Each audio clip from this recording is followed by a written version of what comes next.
안녕하세요. 초에프코치입니다.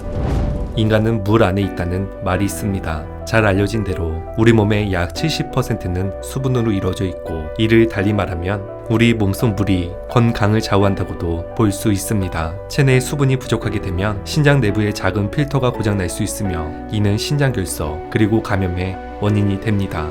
신장결석 유병률이 높은 중국 광저우에서 실시한 연구에 따르면 수분을 적게 섭취한 그룹은 신장결석이 많았다는 연구 결과가 있으며, 서울대병원 비뇨의학과에서 발표한 연구에 따르면 신장결석으로 인해 신장 기능 손상이 심할수록 회복 가능성이 낮다는 연구 결과 역시 있습니다. 신장에 이상이 생기면 노폐물이 쌓여 여러 증상이 발생하게 됩니다. 고혈압과 빈혈이 생기고 소변으로 단백질 배출량이 늘어나며 몸이 붓기도 합니다. 또한 소변이 농축되어 소변 속에 있는 칼슘, 요산 등이 묻혀져서 결석이 잘 발생하고, 식욕 부진, 오심, 구토, 소화장애, 야뇨증, 수면장애, 피로감 등이 나타나고, 이를 내버려 두면 만성 콩팥병으로 악화될 수 있습니다. 문제는 이러한 증상이 장기간에 걸쳐 서서히 나타나기 때문에 질환이 심각해질 때까지 90%의 사람들은 그 징후를 알아채지 못하며 말기 신부 전에 이르면 투석이나 신장 이식 등의 치료를 받지 않으면 정상적인 생활을 할 수 없게 됩니다. 그 원인은 여러 측면에서 발생하지만 이 중 가장 큰 요인 중 하나는 신장을 망치는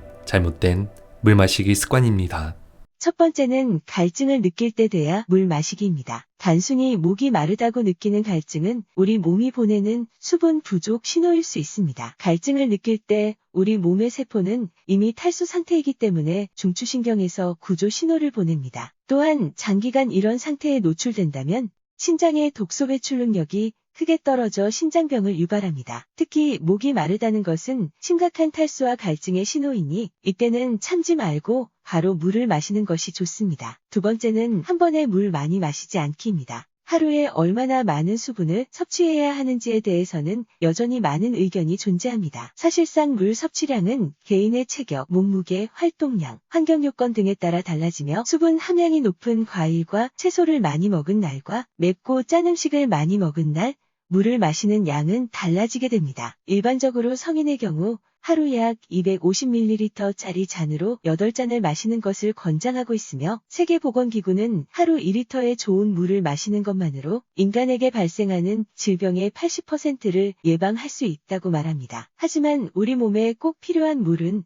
먹는 양보다 더욱 중요한 건 방법입니다. 물은 몸속에 들어와 2시간 정도 지난 후 소변으로 배출되는데, 한꺼번에 많은 물을 마시면 소변을 걸러내는 콩팥에 무리가 가고 전하트륨 혈증이 발생해 두통, 구역질, 현기증, 근육경련이 나타날 수 있으며, 한꺼번에 과도한 물 섭취는 신장이 공회전하는 역효과가 날 수 있습니다. 때문에 한 번에 200ml 정도, 평소 갈증이 느끼지 않을 만큼 자주 마셔두는 게 좋으며, 최대 500ml 이상 마시지 않는 것이 좋습니다. 특히 만성 콩팥병 환자가 물을 너무 많이 마시면 부종이 심해지고 전하트륨 혈증이 생길 수 있으므로, 만성 콩팥병 환자는 자신의 소변량을 측정해 전날 소변량 플러스 500ml에 해당하는 양의 물을 마시는 게 적절하며, 소변량 측정이 힘들다면 하루 중 목이 마를 때만 물을 한 잔씩 마시는 것이 좋습니다. 세 번째는 음료수를 물처럼 마시지 않기입니다. 최근 미국 존스 홉킨스 대학 연구팀은 달달한 음료수를 많이 마시는 경우 만성 콩팥병의 위험도가 높아진다는 연구 결과를 발표하였습니다. 3,003명의 성인 남녀 자원자를 대상으로 가당 음료 섭취와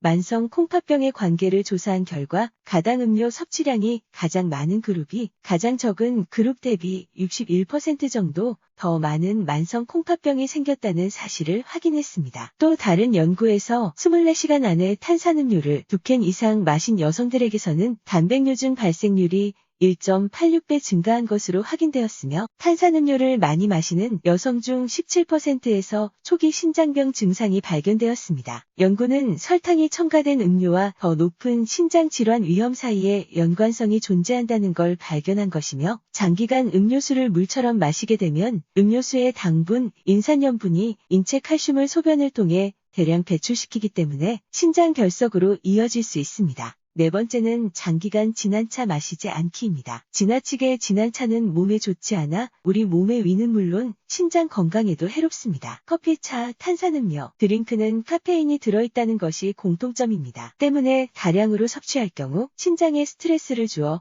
소변에서 칼슘 수치가 증가해 신장 결석을 유발할 수 있습니다. 한 연구에서 신장 결석 병력이 있는 사람들에게 커피 2잔과 맞먹는 양의 카페인을 주었을 때 이들은 신장 결석 형성 위험이 증가되면서 소변에서 더 많은 칼슘이 배출되기 시작했으며 신장 결석이 형성되지 않는 경향을 지닌 사람들 또한 카페인을 섭취한 후에는 소변에서 칼슘이 더 많이 배출되었다는 연구 결과가 있습니다. 반대로 커피가 신장병에 도움이 된다는 연구 결과도 있습니다. 커피를 하루 한 잔씩 마신 사람은 커피를 전혀 마시지 않은 사람에 비해 만성 콩팥병 발병 위험이 24% 낮은 것으로 평가되었습니다. 다만 하루 2잔 이상 마시는 경우는 하루 한 잔만큼의 효과에 미치지 못한 것으로 나타났습니다. 때문에 커피를 건강하게 마시기 위해서는 하루 한 잔 정도가 적당할 것입니다. 물의 치유 효능을 전 세계에 알리는 영국 의사 벤 맨겔리지 박사는 몸이 아프다면 물을 마셔보라고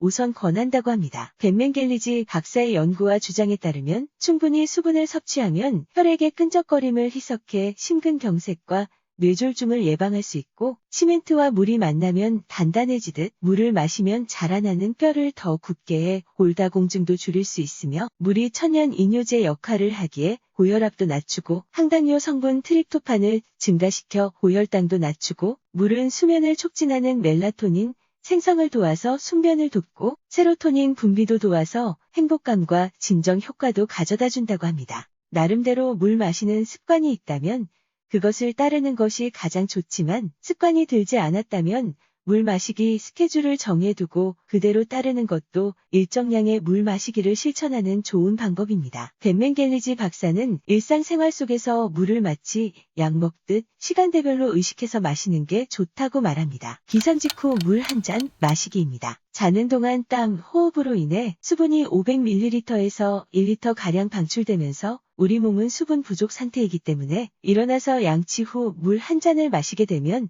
점도가 높아진 혈액을 묽게 만들어줍니다. 그래서 아침에 잘 발생하는 심근경색, 뇌경색의 위험을 줄일 수 있으며 배변에도 도움이 됩니다. 8시 30분 아침 시간은 보통 바쁘고 정신적으로도 긴장 상태이기 때문에 물 한 잔으로 이를 해소해 탈수 현상을 막습니다. 11시 오전 업무를 마치고 물을 마시며 수분을 보충합니다. 12시 50분, 점심 식사 후 30분쯤 물 한 잔을 마시면 신체 소화 기능을 촉진하며 업무를 재개한 후 오후 3시쯤이 되면 졸음과 피곤이 찾아오는데 이때 물 한 잔으로 정신을 차리고 계속해서 업무를 이어갑니다. 오후 5시 30분, 퇴근 전 물 한 잔으로 수분을 보충하고 또 허기도 잠재워 저녁 식사 때까지 기다리며 저녁 식사 후 30분쯤 물 한 잔을 마셔 신체 소화 기능을 촉진합니다. 평소 자다가 일어나 소변을 보는 야뇨증이 있지 않다면 잠들기 전 30분에서 1시간 전 물 한 잔을 마시는 것이 좋습니다. 잠을 자는 동안 땀, 호흡으로 인해 수분이 방출되면 몸속 혈액이 끈적해지면서 새벽이나 아침에 심근경색, 뇌경색 위험이 커질 수 있습니다. 또한 잠들기 전 수분 섭취는 자는 중 발생하는 다리 경련을 방지하기도 하며 변비가 있는 사람 역시 잠들기 전 물 한 잔을 마시면 장 운동이 촉진돼 아침 배변이 쉬워집니다. 올바른 물 섭취법으로는 먼저 한 모금으로 입안을 축인 다음 삼키기입니다. 이 방법은 생체 반응으로 갈증 중추에 전달해 몸의 세포가 수분의 진입을 인지해 충분히 수분을 흡수할 수 있도록 돕습니다. 다음은 한 모금씩 천천히 마시기입니다. 체내는 화로와 같기 때문에 천천히 마시면서 몸이 신진대사가 일어날 수 있는 충분한 시간을 줍니다. 또한 미지근한 물이 갈증 해소에 더욱 효과적입니다. 체온보다 약간 낮은 30도 전후의 미지근한 물은 냉수에 비해 몸에 부드럽게 작용해 자극을 주지 않습니다. 몸은 필요 이상의 반응이 아닌 적합한 생체 반응으로 갈증 중추에 전달하기 때문에 미지근한 물이 신체 흡수에 이롭고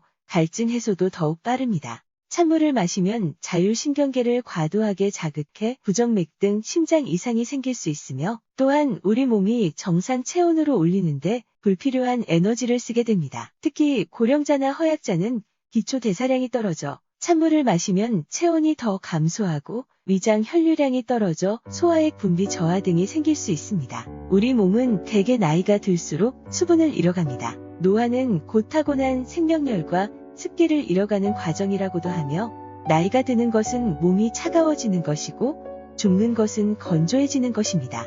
젊고 건강하게 오래 살고 싶다면 규칙적인 운동과 적절한 식단을 실천해 저체온으로 떨어진 생명력을 높이고 수분을 섭취해 습기를 잃지 말아야 할 것입니다. 오늘도 함께 해주셔서 감사합니다. 건강의 차이가 곧 인생의 차이다. 시청해주셔서 감사합니다. 행복한 하루 되시길 바랍니다.